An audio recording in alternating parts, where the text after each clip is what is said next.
Welcome back to the Student Hub Live, and welcome for those of you who are just joining us. We've just been discussing critical thinking, and we now move on to comparative approaches with compare and contrast. And I'm joined by Fiona Doloughan from Creative Writing. And Fiona, you have done a lot on comparative literature, which is great. So I'm hoping that you can fill our audience in about what this process word compare and contrast means. Thanks very much indeed, Karen. Well, let me start with an anecdote. Karen's just mentioned to you that I studied comparative literature, and before I went to study it, friends and family would say, what in heaven's name is comparative literature? And what is it, by the way, you're comparing?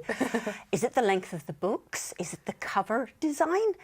Of course, after I started my course, I began to realise that in my case, we were looking at 19th century and early 20th century French and English novels, for example. So let's back up a little bit and let's think about what we might be doing in a compare and contrast question. So even I think a dictionary definition is quite a useful place to start. So if you go to your Chambers dictionary, you will see that compare is to examine things of the same kind to see what differences there are between them, to compare one person or thing to another, to liken them. And to contrast is to compare so as to reveal contrasts, to contrast with something, to be distinct from it, to show a contrast.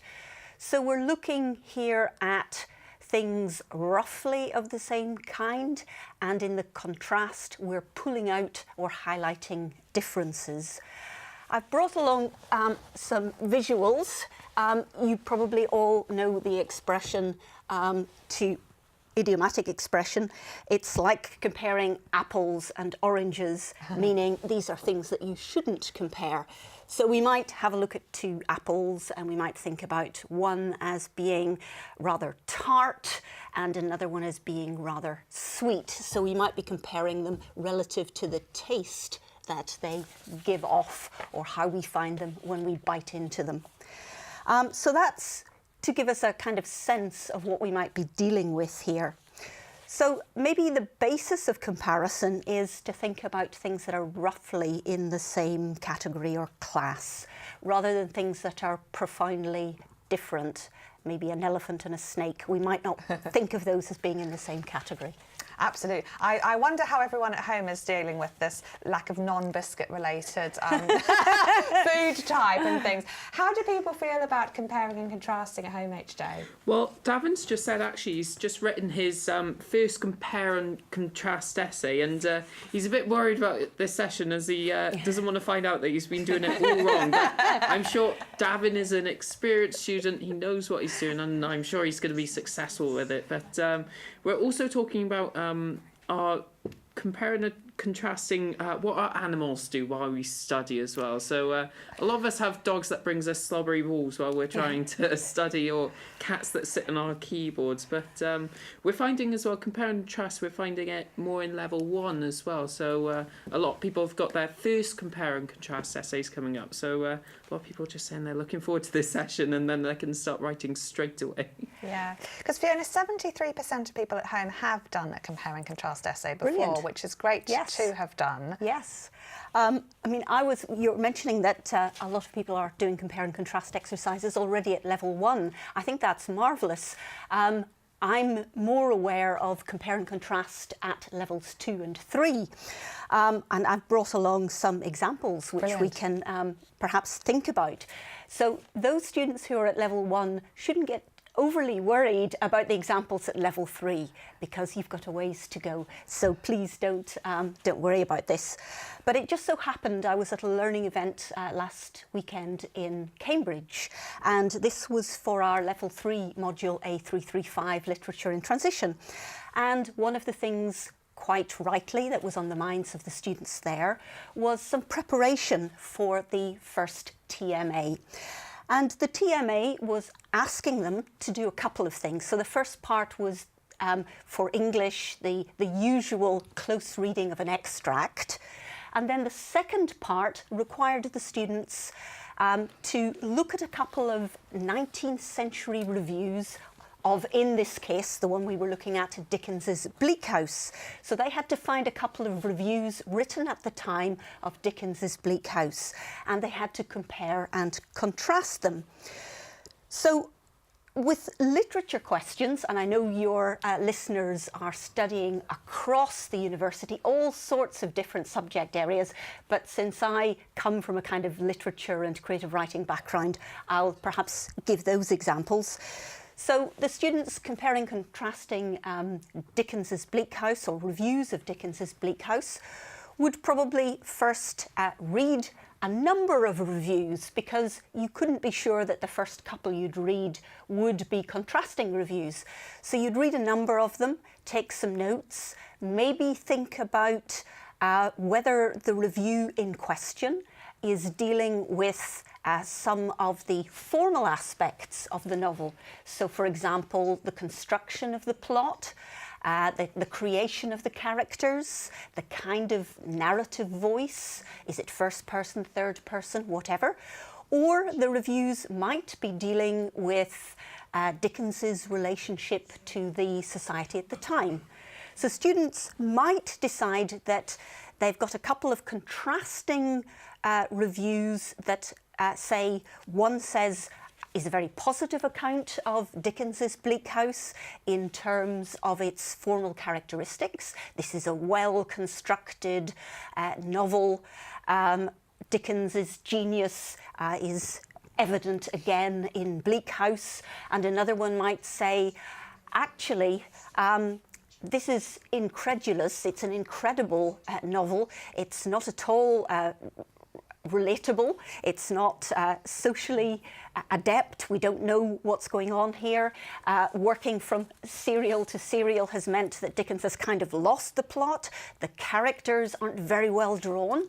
So students might decide to compare and contrast such reviews, bringing out the differences between them. But they might want to look at where the reviews have been written in the first place, locate them. They might want to, if, for example, one of the reviews is written by a friend of Dickens at the time or his biographer, they might want to approach it a little bit more cautiously. So that's just an example of how they might set about looking at a series of reviews, making notes and picking out the interesting points that actually jostle with one another.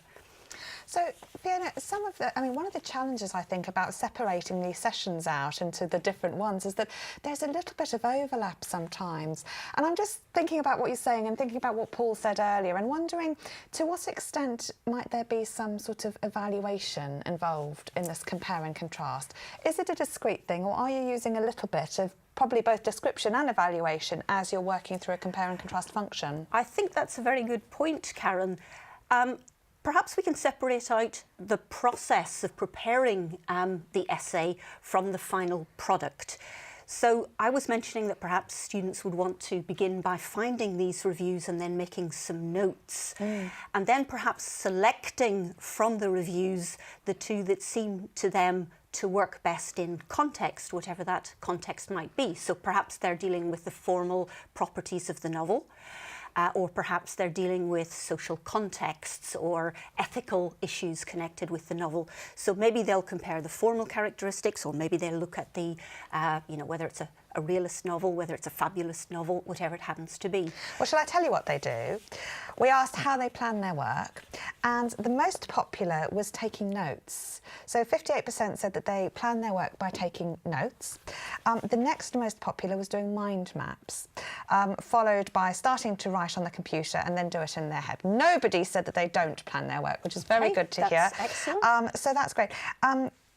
Why is preparation then so important, and to what extent then is it different from the end product? Why are you making such a big thing about the preparation as a sort of discrete part of this output? Well, I suppose maybe unlike a piece of creative writing where at the beginning you might just sort of write whatever comes into your head. I mean, you can do that a little bit in English literature to a certain extent as well at the very beginning, but it's much more targeted if you're asked specifically to review two critical works or two critical evaluations, two reviews of a work, you'll need to begin by reading them. You'll need to understand what you think they are saying. You'll need to pull out the main points, maybe 3 points. Likewise, the contrasting review, pull out the points, see where those reviews meet. They may well be similar at various junctures, as well as having contrasting takes on things.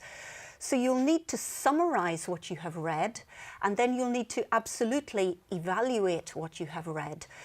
So even to note that the reviews are contrasting is an act of interpretation. I mean, in some cases it will be very evident. They will be starkly contrasting.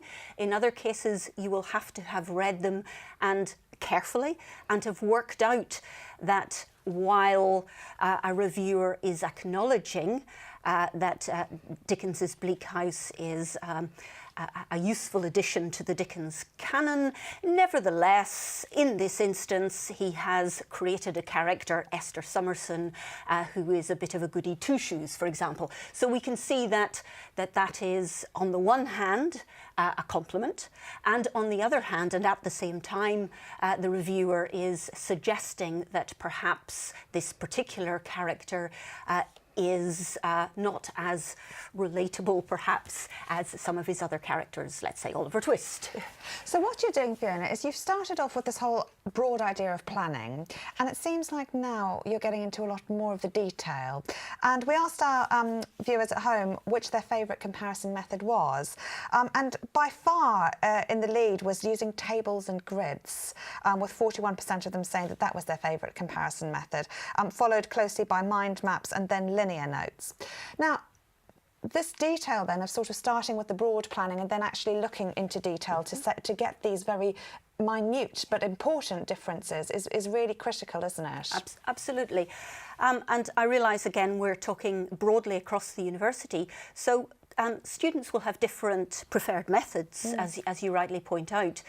But I think even in a subject like literature, which is primarily discursive, you can say review 1, and you can put down a number of points that you see as being critical. Review 2 and a number of points. If you are into mind maps or if you're into Venn diagrams, you might even see that there are points of contact in the middle. So where the reviewers perhaps agree, in the middle, and where they disagree on either side of the Venn diagram. So whatever students find most appropriate. I would say that with English literature in particular, close reading, as I mentioned before, is actually quite important. And that means really looking very, very carefully at how judgments are expressed, how opinions are expressed. So it's always useful to extract perhaps a few key phrases or a few key sentences that provide evidence to support what it is you're saying about the work in question. So you might have a couple of, if you're looking at contrasting reviews or evaluations, you might have a couple of key sentences that you can pull out, having indicated this is a primarily positive review, this one is profoundly critical, these are the main points of positive evaluation, these are the main critiques. But obviously you'll want to, going back to evaluation, use these reviews in a sense to find your own position or to navigate a position. I was listening briefly to what Paul was saying earlier, and he was pointing out the difference between opinion and being critical. So we might say here that you are also testing how you feel initially about something against other voices in the field. And in this case, if we're looking at contemporary 19th century reviews of Dickens's work, we're looking at reviews written close to the time. It might also be interesting at a different point then to look at 21st century reviews. And you might be able to see whether critical traditions have changed, whether the same questions or the same evaluations of Dickens are coming up. Actually, it is quite interesting that some of the differences that were available at the time, that were promoted at the time, is he a kind of social realist or is he a fabulist? What kind of thing is he doing here in some of his novels? Those questions are still being debated today. So again, as Paul, I think, was saying in his session, quite often there isn't a right or a wrong answer. But what students are being asked to do, or given an invitation to do, is to present their understanding of different views and evaluations and kind of insert their own take relative to these different views. So it's about having the object or the evidence very centrally based, whereas what Paul was doing was shaping and threading an argument. In a compare and a contrast, you ultimately have to, if, for example, you're comparing and contrasting these, acknowledge each of those. Absolutely. Make points of similarity and difference. Absolutely. And again, it depends, as you were saying earlier, which way you cut it, whether you're looking at taste, appearance, use, cooking time, any of those sorts of ways of looking at things, then a table or grid might be a helpful way, I guess, of trying to sort of identify really some areas of commonality and difference. Absolutely. I mean, when I was in Cambridge last weekend, I took the opportunity to go to an exhibition in the afternoon at the Fitzwilliam Museum. And I was thinking about the museum as I was walking through it. It happened to be an exhibition looking at Virginia Woolf's life and writings, and how subsequent painters and artists, including installation artists, had responded to her ideas and her writings, both at the time and since. And that got me thinking also about different ways in which exhibitions can be organised. Now, I'm not at all an art historian, and I wouldn't necessarily want to give advice from a technical or art historical point of view, so I'm doing this very much as someone who's interested in going to exhibitions. But I was thinking afterwards that sometimes you go to an exhibition that is organised thematically. So, for example, it might be paintings around seascapes or landscapes, and they can cross periods of time. And other times you have exhibitions that are organised chronologically. Maybe we're looking at Pablo Picasso, for example, and we're looking at his development as an artist. So, you know, there are different ways, as you say, in which you can cut things or look at things. So, you know, you might want to think about your experience of two different exhibitions and what it was made one a better or preferable experience than another one.